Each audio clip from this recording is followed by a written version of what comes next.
اس دنیا میں موجود ہر شخص اپنی زندگی میں غلطی ضرور کرتا ہے، لیکن بعض اوقات کی جانے والی غلطی اس قدر سنگین نوعیت اختیار کر لیتی ہے کہ اس غلطی کو سدھارنے کے لیے لاکھوں لوگوں کو اپنی جان کی قیمت ادا کرنی پڑتی ہے، جس کی سب سے بڑی مثال جنگ عظیم اول اور دوم ہے۔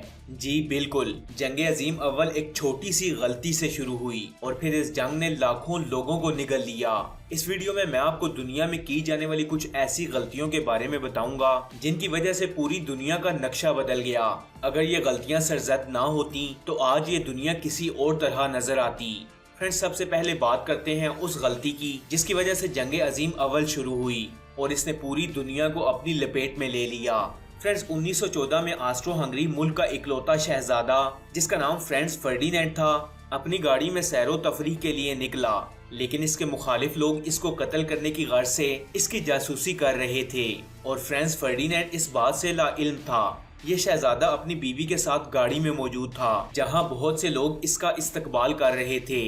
وہیں موجود ایک شخص جو اس کی حکومت کے خلاف تھا، اس نے اس شہزادے کو گولی مار کر قتل کر دیا۔ شہزادے کے گارڈ نے اس قاتل کو وہیں پکڑ لیا اور جب اس سے تفتیش کی گئی تو پتہ چلا کہ اس قتل کی پلاننگ آسٹرو ہنگری کے پڑوسی ملک سربیا میں کی گئی ہے۔ اس طرح یہ دونوں ملک میدان جنگ میں آمنے سامنے آن کھڑے ہوئے۔ فرینڈز اس وقت پورے یورپ میں تمام ممالک کے درمیان کچھ جنگی معاہدے طے پائے تھے۔ سربیا چونکہ ایک چھوٹا ملک تھا تو اس نے اپنے اتحادی ملک کو جنگ میں شامل ہونے کی دعوت دی اور دوسری طرف آسٹرو ہنگری نے اپنے اتحادی ملک جرمنی سے مدد مانگی۔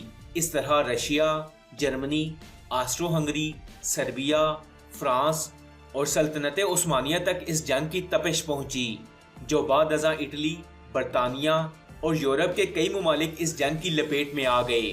اس طرح چلنے والی ایک چھوٹی سی گولی نے لاکھوں معصوم لوگوں کو لقمہ اجل بنا دیا۔ فرینڈز اب آتے ہیں دنیا میں کی جانے والی دوسری غلطی کی طرف، یعنی جنگ عظیم دوم کی طرف، اور ویڈیو کے اس پارٹ میں آپ کو ایک ایسی حقیقت بتاؤں گا جس سے آپ یقیناً ناواقف ہوں گے۔ فرینڈز اس جنگ کی شروعات بھی ایک چھوٹی سی معمولی غلطی کی وجہ سے ہوئی اور اس غلطی نے تو پوری دنیا کا نقشہ ہی بدل دیا۔ اگر یہ غلطی نہ ہوتی تو شاید یہ دنیا آج ایسی نظر نہ آتی جیسی نظر آ رہی ہے۔ فرینڈز ہوا یہ کہ جنگ عظیم اول کے اختتام پر فرانس اور برطانیہ نے جرمن آرمی کو گھٹنوں پر بٹھا دیا۔ جرمن آرمی ہار مان چکی تھی اور جرمنی کے بہت سے علاقوں پر اب پڑوسی ممالک قبضہ کر چکے تھے۔ فرینڈز برطانیہ کا ایک سولجر ہنری ٹینڈی جو اس وقت جنگ میں موجود تھا، اپنی کتاب میں لکھتا ہے کہ جب جنگ عظیم اول اپنے آخری دنوں میں تھی تو ہمارے سولجر کے ایک دستے نے جرمن آرمی پر دھاوا بول دیا اور ہم نے جرمنی کے تمام سولجر وہیں مار دیے۔ جب میں پیچھے کی جانب مڑا تو ایک ینگ جرمن سولجر میرے عین سامنے کھڑا تھا جو اس وقت شدید زخمی حالت میں تھا۔ اس جرمن سولجر نے ہنری ٹینڈی سے ریکویسٹ کی کہ اسے گولی مار کر قتل کر دے۔ ہنری ٹینڈی نے اپنی بک میں لکھا کہ میں پہلے سے کئی جرمن سولجرز کو مار چکا تھا، لیکن جب میں نے اپنی رائفل اس جرمن سولجر پر سیدھی کی تو مجھے اس پر ترس آ گیا اور میں نے اسے چھوڑ دیا۔ کئی سالوں بعد ہنری ٹینڈی کو اپنی اس غلطی پر بہت پچھتاوا ہوا کہ کاش اس دن اس نے اس جرمن سولجر کو مار دیا ہوتا۔ فرینڈز ہنری ٹینڈی جب تک زندہ رہا اپنی اس غلطی پر پچھتاتا رہا۔ فرینڈز کیا آپ جانتے ہیں کہ وہ بچ جانے والا جرمن سولجر کون تھا؟ وہ جرمن سولجر ایڈولف ہٹلر تھا۔ جی ہاں، وہی ہٹلر جو جنگ عظیم دوم کا سبب بنا، وہی ہٹلر جس نے ہزاروں یہودیوں کو گھیر کر انہیں زندہ آگ لگا کر جلا دیا، وہی ایڈولف ہٹلر جس نے آدھے یورپ پر قبضہ کر لیا تھا، وہی ہٹلر جس نے اکیلے کئی ممالک کے ناک میں نکیل ڈال رکھی تھی۔ فرینڈز آپ اس پورے سینیریو کو غور سے دیکھیں تو آپ کو پتہ چلے گا کہ جس طرح جنگ عظیم اول ایک گولی چلانے سے شروع ہوئی، اسی طرح جنگ عظیم دوم ایک گولی نہ چلانے کی وجہ سے ہوئی۔ اگر اس دن برطانوی سولجر ہنری ٹینڈی گولی چلا دیتا تو شاید جنگ عظیم دوم میں لاکھوں لوگ موت کی نظر نہ ہوتے۔ فرینڈز اب جس غلطی کے بارے میں آپ کو بتانے جا رہا ہوں، یہ دنیا کی سب سے بڑی غلطی تھی جس کی وجہ سے لاکھوں معصوم جانیں، بچے، بوڑھے اور عورتوں کو بے دردی سے مار ڈالا گیا۔ فرینڈز دنیا میں موجود ہر طاقتور ملک کے پاس ایٹم بم موجود ہے اور یہ ممالک اس کے تجربات بھی کر چکے ہیں، لیکن کسی انسانی آبادی پر ایٹم بم گرانے کی دنیا میں صرف دو ہی مثالیں ملتی ہیں۔ پہلا بم جو جاپان ہیروشیما پر مارا گیا اور دوسرا بم جاپان میں ہی ناگاساکی کے مقام پر مارا گیا۔ لیکن فرینڈز کیا آپ جانتے ہیں کہ یہ دونوں بمز صرف ایک چھوٹی سی غلطی کی وجہ سے گرائے گئے؟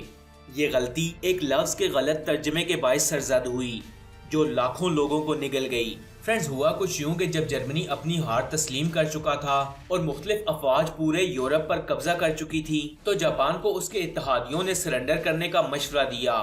انہی دنوں جاپان کے پرائم منسٹر کینٹرو سوزوکی سے صحافیوں نے سرنڈر کرنے کے حوالے سے سوالات پوچھے تو جاپان کے پرائم منسٹر نے ان سوالوں کے جواب میں صرف ایک ہی لفظ بولا اور وہ لفظ تھا موکو ساتسو، جسے جاپان میں نو کمنٹس یا خاموشی کے معنوں میں استعمال کیا جاتا ہے، لیکن امریکہ نے اس کا ترجمہ اگنور یا نظر انداز کرنے کی صورت میں لیا۔ امریکہ کو یہ لگا کہ جاپان نے ان کی دھمکی کو نظر انداز کرتے ہوئے اگنور کر دیا ہے، اس لیے امریکہ نے کچھ ہی دن بعد جاپان پر ایٹم بم مار دیے۔ اس طرح ایک چھوٹے سے لفظ کے غلط ترجمے نے لاکھوں معصوم لوگوں کی جان لے لی۔ فرینڈز، اگلی کی جانے والی غلطی 1944 میں ہوئی جو نازی آرمی کی شکست کا باعث بنی، جب جرمنی کا ایک فیلڈ مارشل رینیل اپنی اتحادی افواج کے ساتھ اپنے ملک کی حفاظت کے لیے میدان جنگ میں موجود تھا اور دشمن ممالک کے حملوں کو روکنے کا پلان بنا رہا تھا۔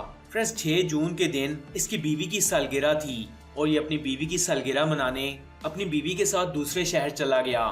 ٹھیک اسی دن برطانیہ اور فرانس کی اتحادی افواج نے نارمنڈی نامی ساحل پر موجود جرمن فوج پر دھاوا بول دیا۔ یہ حملہ اتنا خطرناک تھا کہ برطانیہ اور فرانس کی افواج نے جرمن فوج کی لاشوں کے انبار لگا دیے اور جرمن فوج اس حملے کو روک نہ سکی، کیونکہ جب ان جرمن سولجرز کا قائد ہی موجود نہیں تھا تو جرمن فوج کے یہ سپاہی اس حملے کو روکنے کی حکمت عملی کیسے بناتے۔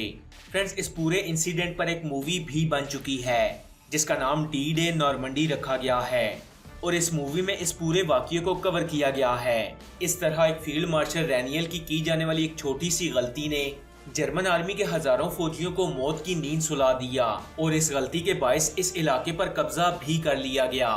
اگر یہ اپنی بیوی کی برتھ ڈے کسی اور دن منا لیتا تو آج شاید ان ممالک کے جغرافیے کسی اور طرح نظر آتے۔ فرینڈز، اگلی غلطی رشیا نے کی اور وہ غلطی ایسی تھی کہ جس پر رشیا آج بھی پچھتا رہا ہے۔ فرینڈز، رشیا نے اپنے 17 لاکھ مربع میل پر مشتمل علاقے کو صرف $7.2 ملین کے عوض امریکہ کو بیچ دیا، یعنی یہ زمین 1 اسکوائر کلومیٹر صرف اور صرف $4.25 کے عوض بیچی گئی۔ فرینڈز، رشیا کی امریکہ کو بیچی جانے والی زمین آج الاسکا کے نام سے جانی جاتی ہے جو کہ آج ایک امریکن سٹیٹ ہے۔ سن 1866 میں رشیا نے یہ زمین بیکار اور بنجر کہہ کر امریکہ کے حوالے کر دی اور اس کی ایک بڑی وجہ یہ بھی تھی کہ رشیا کو اس علاقے کی حفاظت کے لیے ایک بڑی فوج یہاں تعینات کرنی ضروری تھی، لہٰذا رشیا نے اسے بیکار سمجھتے ہوئے اس علاقے کو بیچ دیا۔ لیکن کچھ سالوں بعد الاسکا کی زمین سے معدنی ذخائر دریافت ہوئے جس نے امریکہ کو معاشی طور پر مضبوط بنا دیا اور آج الاسکا ایک ٹورسٹ پوائنٹ بھی بن چکا ہے اور رشیا میں آج بھی اس غلطی کو ایک سنگین غلطی سمجھ کر بار بار یاد کیا جاتا ہے۔ فرینڈز، آپ کو یہ ویڈیو کیسی لگی؟ کمنٹس باکس میں اپنی قیمتی رائے سے ضرور آگاہ کیجیے گا۔ ایسی اور انفارمیٹیو ویڈیوز دیکھنے کے لیے سٹوری فیکٹس چینل کو سبسکرائب کر لیں اور ساتھ میں لگے بیل آئیکن کو بھی پریس کریں تاکہ مزید آنے والی ایسی انفارمیٹیو ویڈیوز آپ تک بآسانی پہنچ سکیں۔ میں ملوں گا آپ سے اگلی ویڈیو میں، تب تک کے لیے اللہ حافظ۔